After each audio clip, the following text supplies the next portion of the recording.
il faudrait quand même qu'on mette fin à certaines spéculations. Le vote sur le dispositif électoral est guidé. Cela veut dire que, automatiquement, lorsque vous insérez votre bulletin, il vous présente les candidats présidents de la République. Après avoir voté pour les candidats présidents de la République, les candidats députés nationaux, candidats députés provinciaux et enfin candidats conseillers communaux.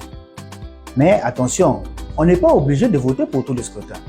Comme nous le savons, et d'ailleurs, comme ça s'est passé en 2018, lorsque on ne veut voter pour aucun des candidats pour une élection donnée, ce qui est notre droit, on vote blanc. Et sur la machine à voter, le dispositif électronique de vote actuellement, il y a une case blanche au coin inférieur droit sur chaque scrutin et sur chaque feuille. Cela veut dire que lorsque on vous présente les candidats présidents de la République, à part les 26 candidats qui ont été enregistrés pour le scrutin, il y a une case blanc, cochée en rouge, barrée en rouge.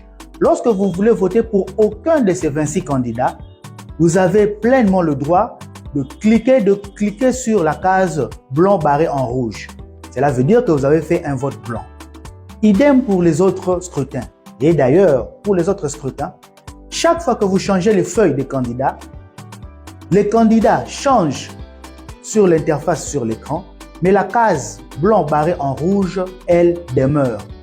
Cela veut dire que vous avez à tout moment le droit de voter blanc.